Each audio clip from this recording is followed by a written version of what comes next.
सभी को नमस्कार। सनातन संस्था और हिंदू जनजागृति समिति द्वारा आयोजित इस भाव सत्संग में मैं श्रीमती शिप्रा जोएकर आप सभी का पुनः हार्दिक स्वागत करती हूँ। सर्वप्रथम जगत गुरु भगवान श्री कृष्ण जी, स्थान देवता, वास्तु देवता, इनके श्री चरणों में हम प्रार्थना करेंगे कि आज का यह सत्संग निर्विघ्न रूप से संपन्न हो। अब हम भगवान श्री गणेश जी, इनके चरणों में श्लोक वंदन करेंगे।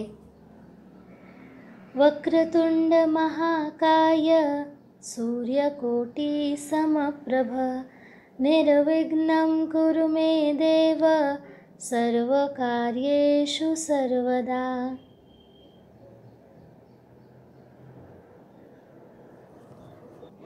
पिछले भाव सत्संग में हमने जाना था कि समर्पण भाव ये क्या होता है।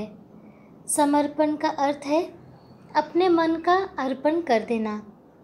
समर्पण का मतलब होता है अपने अहंकार का त्याग करके जिसके समक्ष यानी ईश्वर अथवा सच्चे गुरु के समक्ष हमने समर्पण किया है, तो उनके कहे अनुसार ही अपने जीवन का हर एक क्षण व्यतीत करना। हम अपने गुरु के पास अथवा संतों के पास सत्संग के लिए जाते हैं। उन्होंने अपने जीवन में खरा समर्पण किया होता है। उनसे सीखकर हमें भी उनके अनुसार ही समर्पण करना सीखना चाहिए। जैसा जीवन उन संतों ने व्यतीत किया, उसके अनुसार अपना जीवन जीना, उनके अनुसार आचरण करना, ये हमें चरण दर चरण सीखना है। समर्पण तक पहुंचने के लिए गुरु कृपा योगानुसार साधना ये हमें करनी है और धीरे धीरे अपना त्याग बढ़ाना है। हमने इसका पहला चरण नाम जप ये कल देखा था कि कैसे नाम जप से हमारे मन का त्याग हो जाता है। आज हम सीखेंगे सत्संग का हमारे जीवन में क्या महत्व है। तो आगे बढ़ने से पूर्व हम प्रार्थना करेंगे। हे जगत गुरु सुदर्शन चक्रधारी भगवान श्री कृष्ण, इस भाव सत्संग में आपकी ही उपस्थिति है। आपके ही चैतन्य से यह सब हम सीख पा रहे हैं।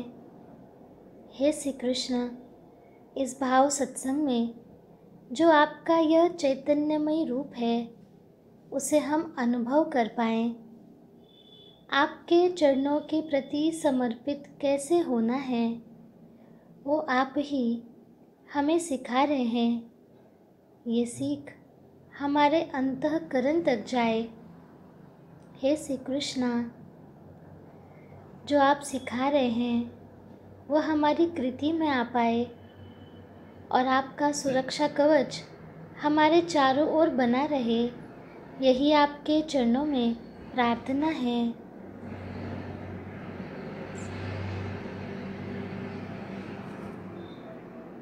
अब हम भगवान श्री कृष्ण जी के चरणों में श्लोक वंदन करेंगे। कृष्णाय वासुदेवाय हरये परमात्मने प्रणतक्लेशनाशाय गोविन्दाय नमो नमः। वसुदेवसुतं देवं कंसचाणूरमर्दनं देवकी परमानन्दं कृष्णं वन्दे जगद्गुरुम्। समर्पण भाव का ही विषय आगे बढ़ाते हुए पहले हम समर्पण भाव से संबंधित एक भावपूर्ण कथा सुनेंगे। कथा के माध्यम से समर्पण भाव कैसा होता है, हमें उससे क्या सीखना है, ये हम देख सकते हैं। भाव के संदर्भ में भगवान राम और शबरी माँ के बीच ये भावपूर्ण संवाद हुआ था, वो हम सुनते हैं। जैसा कि हम सभी जानते हैं कि किस प्रकार माता शबरी ने इतने वर्षों तक अपनी कुटिया में प्रभु श्री राम जी की प्रतीक्षा की थी कि एक न एक दिन प्रभु आएंगे ही। उनकी भक्ति का उदाहरण तो हम आज तक देते हैं। तो एक दिन वो पावन दिन आ ही गया कि जब प्रभु श्री राम जी के पावन चरण माता शबरी जी की कुटिया में पधारे। प्रभु श्री राम जी का वो चैतन्यमय रूप देखकर एक टक प्रभु श्री राम जी को वृद्ध शबरी माँ निहारती ही रहीं। माता शबरी ने पूछा, कहो राम, शबरी की कुटिया ढूंढने में अधिक कष्ट तो नहीं हुआ? प्रभु मुस्कुराए और उन्होंने कहा, यहाँ तो आना ही था माँ, तो कष्ट का क्या मूल्य है? इस पर शबरी जी ने कहा, जानते हो राम, तुम्हारी प्रतीक्षा मैं तब से कर रही हूँ जब तुम जन्मे भी नहीं थे। यह भी नहीं जानती थी कि तुम कौन हो, कैसे दिखते हो, क्यों आओगे मेरे पास। बस इतना ही पता था कि कोई पुरुषोत्तम आएगा और मेरी प्रतीक्षा का अंत करेगा, मेरा उद्धार करेगा। प्रभु ने कहा, तभी तो मेरे जन्म के पूर्व ही तय हो चुका था कि राम को शबरी के आश्रम में जाना ही है। ये सुनकर शबरी भाव विभोर होकर बोली, एक बात बताऊं प्रभु, भक्ति के दो भाव होते हैं। पहला मरकट यानी बंदर भाव और दूसरा बिल्ली का भाव। मरकट भाव में बंदर का बच्चा अपनी पूरी शक्ति लगाकर माँ के पेट को या पीठ को पकड़े रहता है ताकि वह गिर ना जाए, और उसकी माँ दिन भर उछल कूद करती रहती है। उसे सबसे अधिक भरोसा अपनी माँ पर ही होता है, वो उसे पूरी शक्ति से पकड़े रहता है। तो यही भक्ति का भी भाव है, जिसमें भक्त अपने ईश्वर को उसकी पूरी शक्ति से पकड़े रहता है, दिन रात भगवान की आराधना करता है। पर मैंने ये भाव नहीं अपनाया, मैंने तो बिल्ली के भाव को अपनाया, अर्थात उस बिल्ली के बच्चे की भांति मेरा भाव था, जो अपनी माँ को पकड़ता ही नहीं बल्कि निश्चिंत बैठा रहता है कि माँ है ना, वो स्वयं मेरी रक्षा करेगी। और उसकी माँ क्या करती है, तो सचमुच अपने छोटे से बच्चे को सावधानी पूर्वक मुंह में पकड़कर उसे अलग अलग जगह ले जाकर रखती है। तो वैसे ही मैं भी निश्चिंत थी कि तुम तो आओगे ही, मैं तुम्हें क्या पकड़ूं। श्री राम मुस्कुरा कर रह गए। शबरी माँ ने पुनः कहा, सोच रही हूँ बुराई में भी तनिक अच्छाई छिपी होती है ना। कहाँ तुम सुदूर उत्तर के और कहाँ मैं घोर दक्षिण में। तुम तो प्रतिष्ठित रघुकुल के भविष्य और मैं वन में भटकने वाली भिलनी। यदि रावण का अंत नहीं करना होता तो तुम यहाँ क्यों आते। प्रभु थोड़े गंभीर हुए और उन्होंने कहा, माँ, भ्रम में मत पड़ना। राम क्या रावण का वध करने आया है? अरे, रावण का वध तो लक्ष्मण अपने पैर से भी बाण चलाकर कर सकता है। राम हजारों कोस चलकर इस गहन वन में किस लिए आया है? तो केवल तुमसे मिलने के लिए। शबरी माँ की आंखों में अश्रु भर आए। उन्होंने बात बदलकर कहा, बेर खाओगे राम? प्रभु श्री राम मुस्कुराते हुए उनसे बोले, बिना खाए तो जाऊंगा भी नहीं। शबरी माँ अपनी कुटिया से एक डलिया में बेर लेकर आ गई और प्रभु श्री राम के सामने उन्होंने रख दिया। श्री राम और लक्ष्मण जी बेर खाने लगे तो शबरी माँ ने पूछा, मीठे तो है ना प्रभु? प्रभु ने उत्तर दिया, यहाँ आकर मीठे और खट्टे का भेद भूल गया हूँ माँ। बस इतना समझ रहा हूँ कि यही अमृत है। इस प्रसंग से हमें यही सीखने को मिलता है कि भगवान तो केवल भाव के ही भूखे होते हैं। जहाँ भाव है वहाँ भगवान को स्वयं आना ही पड़ता है, फिर चाहे वो हजारों कोस चलकर ही क्यों ना आना पड़े। संतों ने कहा है कि हमें भाव इतना बढ़ाना चाहिए कि हम भगवान की ओर नहीं तो भगवान को ही हमारे पास आना पड़े। शबरी माँ ने अपनी पूरी आयु श्री राम जी की प्रतीक्षा में बिताई थी। मतंग ऋषि ने जब से शबरी माँ को बताया था, उन्हें आशीर्वाद दिया था कि एक समय यहाँ प्रभु श्री राम तुम्हारी झोपड़ी में पधारेंगे। और उस दिन से प्रतिदिन शबरी जी क्या करती थी, अपनी उस झोपड़ी को ऐसे सजाती थी जैसे मानो उसी दिन प्रभु श्री राम आ जाएंगे। उन्होंने अपनी झोपड़ी के आसपास में सुंदर फूल लगाए। प्रतिदिन झोपड़ी की ओर आने वाला जो रास्ता था, मार्ग था, वो पूरा अच्छे से साफ करती थी, उसे फूलों से सजाती थी मानो अभी ही राम आने वाले हैं। वह प्रतिदिन वन से भगवान राम के लिए फल लेकर आती थी और पूरा समय रास्ते पर टकटकी लगाए देखते रहती थी कि कब मेरे श्री राम आएंगे, मैं कहीं चूक न जाऊं। ऐसे उन्होंने पल पल हर क्षण प्रभु श्री राम के आने की राह देखी थी। और वो कोई 1 महीने 1 साल नहीं, अनेकों वर्षों तक उन्होंने प्रभु श्री राम की प्रतीक्षा की। तो ऐसे भक्त के लिए भगवान राम कैसे नहीं आते। शबरी जी ने प्रभु की निष्काम भक्ति की थी, अर्थात उनके मन में स्वयं के बारे में कोई इच्छा नहीं थी, बस प्रभु के दर्शन हो जाएं। इसलिए तो भगवान को उन्हें दर्शन देने के लिए उनके घर ही आना पड़ा। यह तो बहुत श्रेष्ठ उदाहरण है। यह उदाहरण है समर्पण का, त्याग का। हर दिन वही वही कृतियाँ करना और बहुत भाव से करना, जिसमें भक्ति है, जिसमें भगवान के प्रति समर्पण है, वो ही इतनी आतुरता से हर क्षण भगवान की प्रतीक्षा कर सकता है।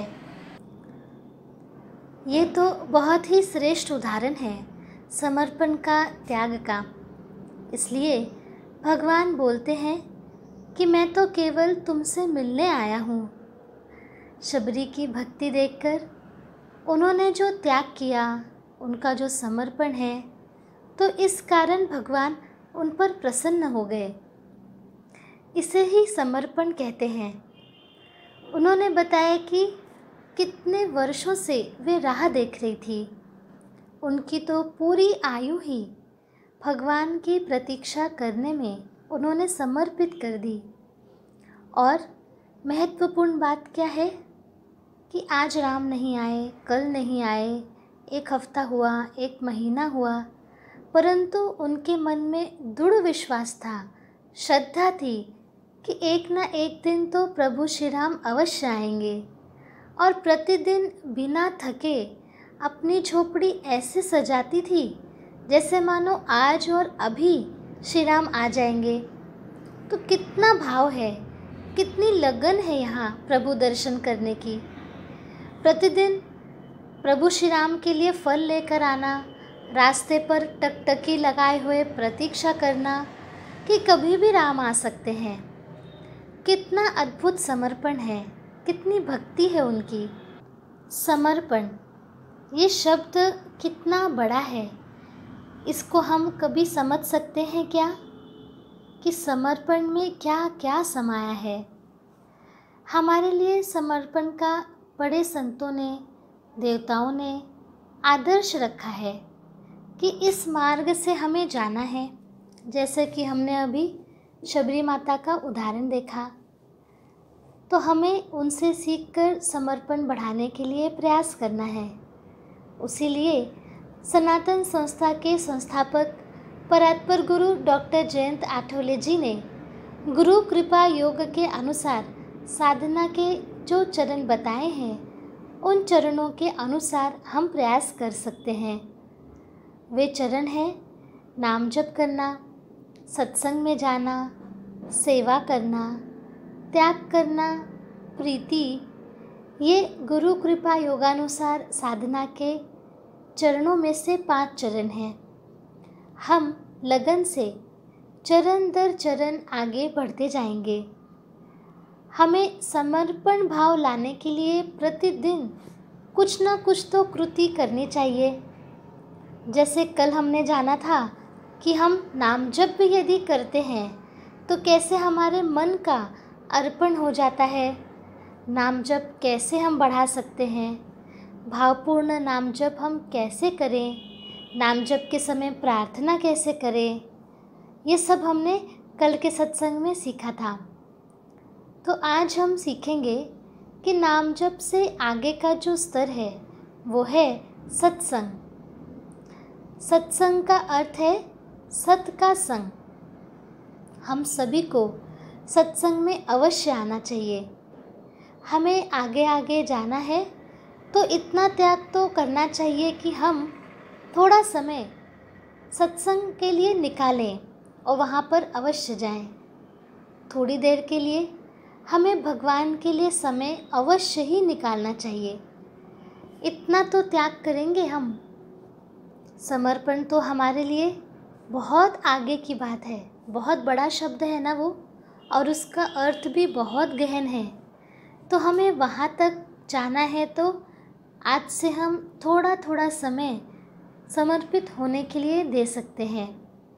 अब जैसे शबरी माँ की कथा हमने सुनी तो हमें सुनकर अच्छी लगती है। केवल यहीं तक हमें रुकना नहीं है। उनके आदर्श का कुछ न कुछ अंशात्मक भाग हमें कृति में लाना है। इसलिए सत्संग सुनेंगे और सत्संग में बताए अनुसार हम कृति करेंगे, क्योंकि वारंवार हमें पता है अध्यात्म ये कृति का शास्त्र है। कृति को 98% महत्व है। तो आज हम जानेंगे कि सत्संग का महत्व क्या है, क्यों सत्संग के विषय में इतना हमारे ग्रंथों में लिखा है। इतनी जगह संत ऋषि मुनि सत्संग के विषय में बताते रहते हैं। तो यह जानने के लिए हम सुनते हैं एक कथा। एक बार देवर्षि नारद जी भगवान विष्णु के पास गए और उन्हें प्रणाम करते हुए बोले, भगवान मुझे सत्संग की महिमा सुनाइए। भगवान श्री विष्णु मुस्कुराते हुए बोले, नारद तुम यहाँ से आगे जाओ, वहाँ तुम्हें आम का एक पेड़ दिखेगा। उस पेड़ पर एक छोटा कीड़ा बैठा हुआ है। वह सत्संग की महिमा जानता है। ऐसा करो, तुम वहीं चले जाओ और उससे पूछो, वही तुम्हें सत्संग की महिमा समझाएगा। नारद जी बड़े प्रसन्न हो गए। खुशी खुशी वे आम के पेड़ के पास गए और उन्हें वो कीड़ा भी मिल गया। बातों बातों में नारद जी ने कीड़े से सत्संग की महिमा के बारे में पूछा। सवाल सुनते ही कीड़ा पेड़ से नीचे गिर गया और छटपटाते हुए प्राण छोड़ दिए। नारद जी आश्चर्यचकित होकर लौट आए और भगवान को सारा वृत्तांत सुनाया। भगवान ने मुस्कुराते हुए कहा, अब इस बार तुम नगर के उस धनवान घर में जाओ और वहाँ पर एक तोता पिंजरे में बंद हुआ होगा। उसी से तुम सत्संग की महिमा पूछ लेना। नारद जी क्षण भर में उस धनवान के घर पहुँच गए और पिंजरे में बंद तोता भी उन्हें वहाँ मिल गया। तोते से सत्संग का महत्व नारद जी ने पूछा। थोड़ी ही देर बाद तोते की आंखें बंद होती गईं और उसके भी प्राण पखेरु उड़ गए। इस बार तो नारद जी भी घबरा गए और दौड़े दौड़े भगवान श्री विष्णु के पास पहुँचे। नारद जी ने भगवान से पूछा, भगवान ये क्या लीला है?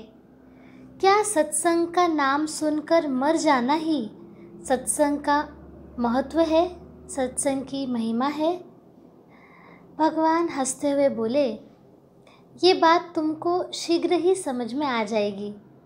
अब तुम क्या करो, नगर के राजा के महल में जाओ और उनके नवजात पुत्र से अपना प्रश्न पूछो। अब तो नारद जी थर थर काँपने लगे और बोले, अभी तक तो कीड़े पक्षी ही अपने प्राण छोड़ रहे थे, इस बार यदि नवजात राजपुत्र मर गया तो राजा मेरी क्या हालत करेगा। भगवान ने नारद जी को अभय दान दिया और नारद जी साहस करके राजमहल में आ गए। वहाँ उनका बड़ा सत्कार किया गया। इसके पहले तो राजा की कोई संतान ही नहीं थी, इसलिए पुत्र के जन्म पर बड़े आनंद उल्लास के साथ ये उत्सव मनाया जा रहा था। नारद जी ने डरते डरते राजा से पुत्र के बारे में पूछा। नारद जी को राजपुत्र के पास ले जाया गया। मन ही मन श्री हरि का नाम लेते हुए नारद जी ने राजपुत्र से सत्संग की महिमा के बारे में प्रश्न किया तो वह नवजात शिशु हंस पड़ा और बोला, महाराज, चंदन को अपनी सुगंध और अमृत को अपने माधुर्य का पता नहीं होता, ऐसे ही आप भी अपनी महिमा नहीं जानते, इसलिए आप मुझसे पूछ रहे हैं। वास्तव में आप ही इतने श्रेष्ठ हैं, महर्षि हैं कि आपके क्षण मात्र के सत्संग से मैं कीड़े की योनि से मुक्त हो गया और आप ही के दर्शन मात्र से तोते की क्षुद्र योनि से भी मुक्त होकर मैंने अब मनुष्य जन्म को पा लिया। आपके सानिध्य मात्र से मेरी न जाने कितनी योनियां कट गईं और मुझे सीधे मानव तन में ही जगह मिली, और इतना ही नहीं, मैं तो राजपुत्र भी बन गया। यह सब तो आपके ही सत्संग का अद्भुत प्रभाव है। बालक बोला, हे ऋषिवर, अब मुझे आशीर्वाद दें कि मैं मनुष्य जन्म के परम लक्ष्य को पा सकूं। देवर्षि नारद जी खुशी खुशी उन्होंने आशीर्वाद दिया और भगवान श्री हरि के पास आकर सारा वृत्तांत उन्होंने बताया। भगवान ने कहा, सचमुच सत्संग की बड़ी महिमा है। जैसा कि हमने पहले जाना था, सत्संग का अर्थ है सत का संग। यहाँ पर सत, इसका अर्थ है परम सत्य, तो ईश्वर ही परम सत्य हैं। और संग का अर्थ है भक्तों का अथवा संतों का सानिध्य, उनके हमें संग में रहना, ये होता है सत्संग। संक्षेप में सत्संग से तात्पर्य है ईश्वर के अस्तित्व को अनुभव करने के लिए अनुकूल सात्विक वातावरण। तो जैसे कि सत्संग है तो सत्संग में ईश्वर की स्तुति होती है, भगवान के बारे में बातचीत होती है, भगवान को कैसे प्राप्त करना है, भगवान की क्या क्या लीलाएं हैं, ऐसी अनेक बातें सत्संगों में होती हैं। ईश्वर का नाम जप करना, ये हम जब आरंभ करते हैं तो इसके उपरांत का अगला चरण है सत्संग। तो जैसे कि व्यवहार में भी हम पढ़ाई करते हैं तो हमेशा एक ही कक्षा में नहीं रहते, हर वर्ष कक्षा उत्तीर्ण करके आगे आगे की कक्षाओं में जाते हैं, फिर जाकर हमें डिग्री मिलती है और फिर जाकर आगे की हमारी जो पढ़ाई है अथवा हमारी नौकरी है वो तय होती है। उसी प्रकार साधना में भी एक ही स्तर की साधना न करते हुए आगे आगे के चरणों में जाना, यही हमारे लिए उपयुक्त है। तो हमने नाम जप आरंभ किया तो नाम जप तक ही रुकना नहीं है। नाम जप का अर्थ है भगवान का नाम लेना, तो वो करते करते हमें सत्संग में रहने का प्रयास करना चाहिए। अब इसका मतलब ये नहीं कि हम सत्संग में जा रहे हैं तो नाम जप छोड़ दिया या कम कर दिया। तो नाम जप करते करते ही हमें सत्संग में जाना है। इसे नाम जप के साथ हम करेंगे तो हमें और भी लाभ होगा। हम सभी साधना कर रहे हैं, ईश्वर के प्रति भाव रखते हैं, इसलिए ईश्वर के बारे में जानने के लिए हम इस प्रकार एकत्र आए हैं। यह भी तो भगवान का बहुत अनमोल सत्संगी है। तो इस प्रकार नियमित रूप से समविचारी व्यक्तियों के साथ रहने में सहायता होती है। प्रतिदिन सत्संग सुनने का महत्व 30% है। अतः हमारे आसपास कहीं भी सत्संग हो तो हमें सुनने के लिए अवश्य जाना चाहिए। इसके साथ ही मंदिर जाना, तीर्थ क्षेत्र जाना, संतों द्वारा लिखित आध्यात्मिक ग्रंथों का वाचन करना, अन्य भक्तों के सानिध्य में रहना, संत अथवा गुरु के दर्शन जाना, ऐसे भी हमें उच्च स्तर का सत्संग मिल सकता है। तो जब परिस्थिति अच्छी होगी तब हम इस प्रकार अन्य जगह जाकर भी सत्संग ले सकते हैं, परंतु वर्तमान में ऑनलाइन सत्संगों का लाभ अवश्य लें। अब हम जानेंगे कि सत्संग में जो सहभागी होते हैं तो उससे क्या क्या लाभ हैं। पहला लाभ है कि सत्संग में हम अध्यात्म शास्त्र के विषय में प्रश्न पूछ सकते हैं।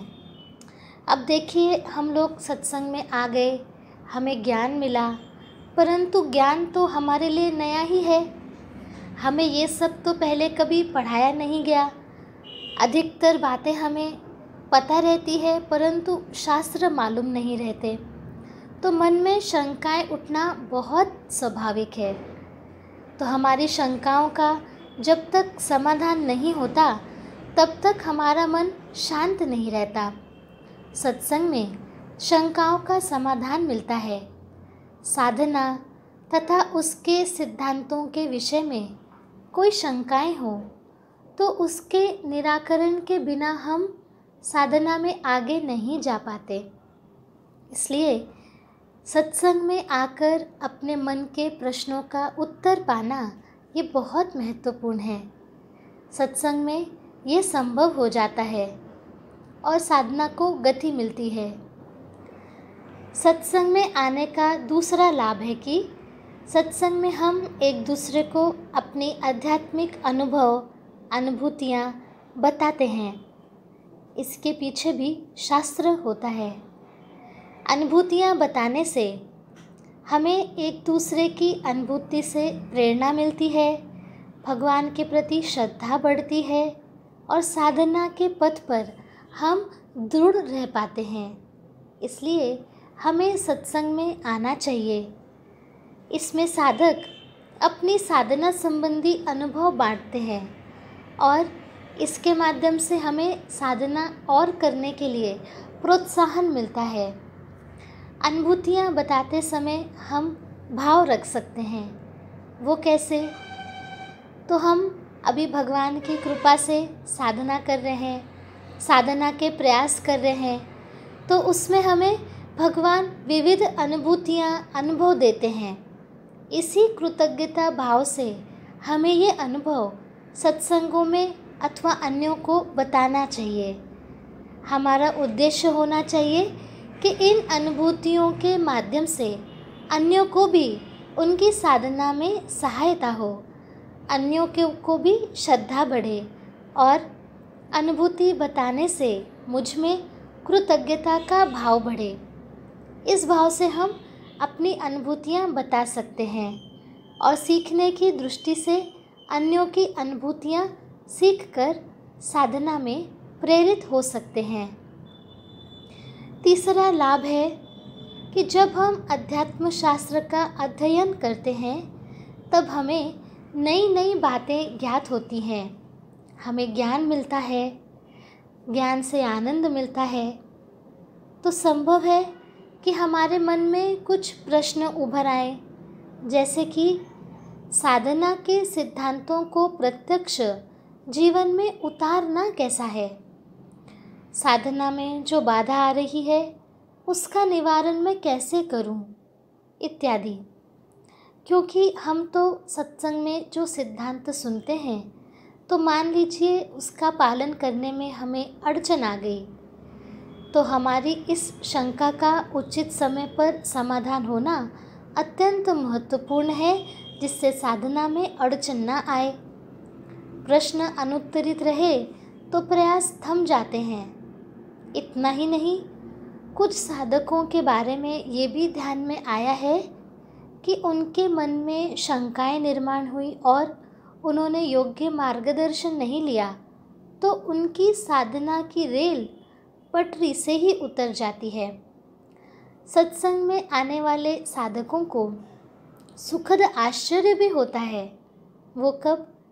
कि जब सत्संग में बिना अपने मन का प्रश्न बताए उन्हें मन के प्रश्नों का उत्तर भी मिल जाता है।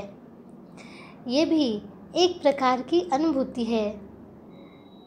इसमें क्या होता है कि मन में साधना के विषय में जिज्ञासा रहती है, तो ईश्वर सत्संग में अपने आप ही उसके उत्तर किसी न किसी के माध्यम से दे देते हैं। जब कोई साधक सत्संग में आने का प्रयास करता है, तो ईश्वर उस साधक के मन में कुछ समय से अनुत्तरित रहे प्रश्नों का समाधान करते हैं और उसकी सहायता करते हैं। तो यहाँ पर हमें सीखने मिलता है कि भगवान का ध्यान हम पर कितना अधिक है कि हमने कई बार अपने मन की शंकाएं पूछी भी नहीं, परंतु सामने से हमें उसके उत्तर मिल गए। तो ये महत्व है सत्संग का। चौथा महत्व है, सत्संग में हम क्या करते हैं? आपसी चर्चा करते हैं। उससे साधक ये भी सीखता है कि अन्य साधकों की साधना में किस प्रकार अड़चनें आती हैं एवं उसका निवारण वे कैसे करते हैं, अथवा गुरु उन्हें मदद कैसे करते हैं। ये सीखने मिलता है। सत्संग का लाभ देखने के लिए हम 5वां सूत्र देखते हैं।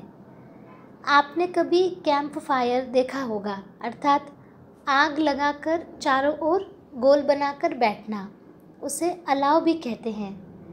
तो जिस प्रकार अलाव के घेरे में बैठे लोगों को बीच में जल रही अग्नि की उष्णता का अनुभव होता है, उसी प्रकार सत्संग में उपस्थित सभी साधकों की साधना को अन्य साधकों की आध्यात्मिक अनुभूतियों से पोषण मिलता है। जैसे अग्नि को प्रज्वलित रखने के लिए वायु की आवश्यकता है, उसी प्रकार से साधना को आगे बढ़ाने के लिए सत्संग ये अत्यंत अनिवार्य है।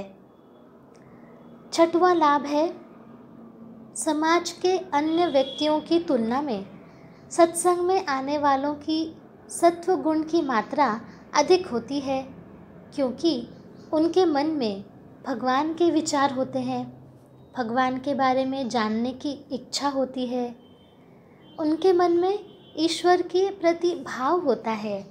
इसलिए सत्संग में जो साधक आते हैं उनका सत्वगुण अधिक होता है।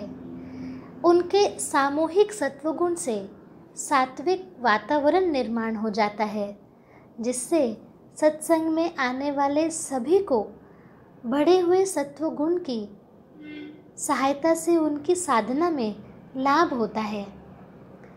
7वां लाभ है कि ये जो सात्विक वातावरण तैयार होता है, उससे हमारा नाम जप, हमारा ध्यान, इस प्रकार की साधनाएं और अच्छे तरीके से हो जाती हैं।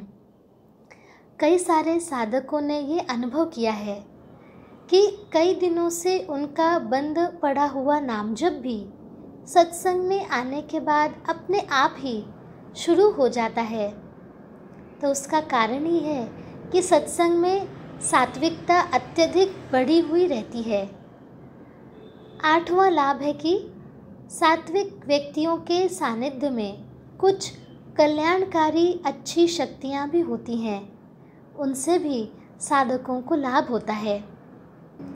सत्संग का 9वां लाभ है कि जैसे जैसे साधना के प्रयत्न निरंतरता से और लगन से होने लगते हैं, हमें आगे आगे के स्तर की आध्यात्मिक अनुभूतियाँ होने लगती हैं।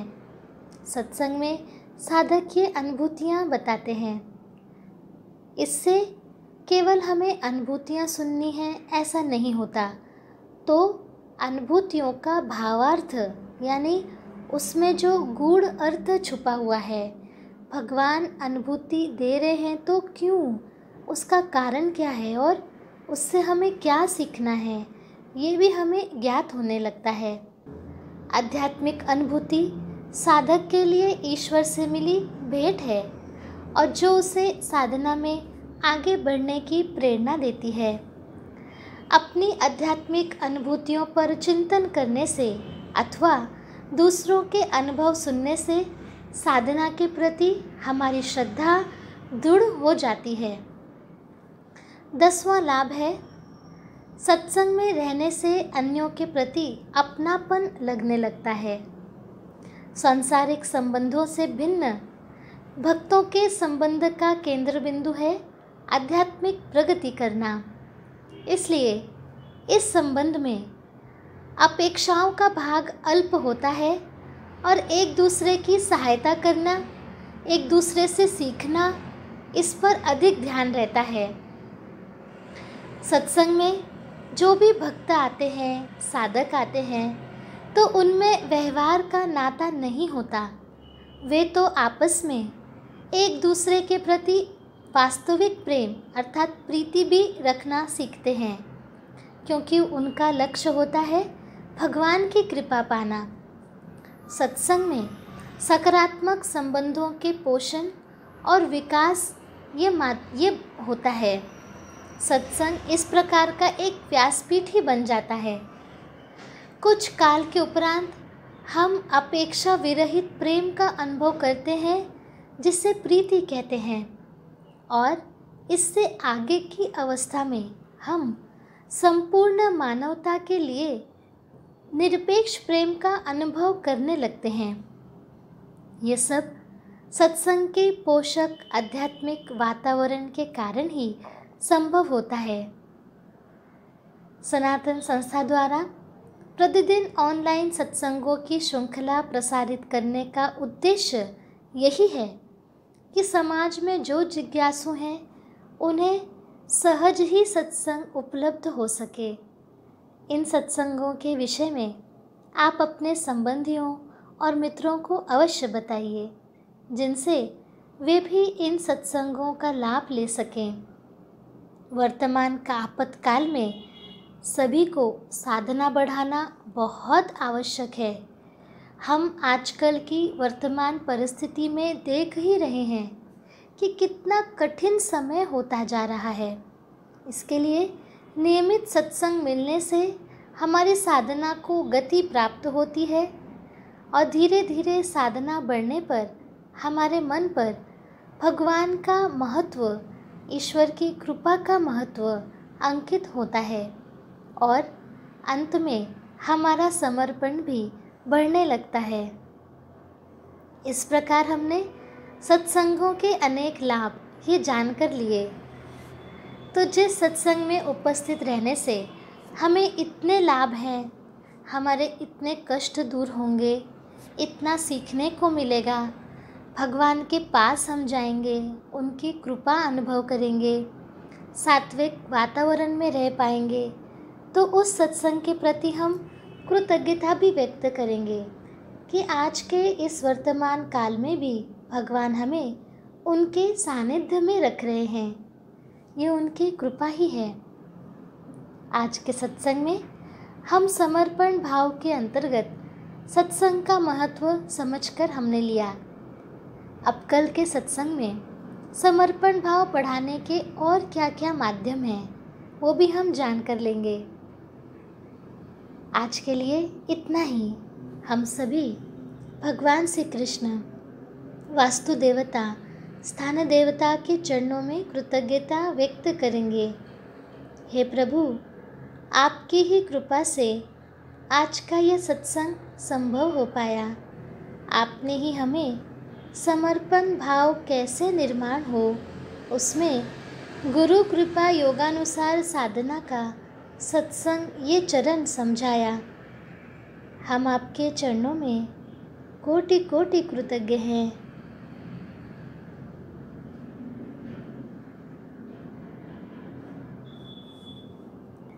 अब हम यहीं रुकते हैं।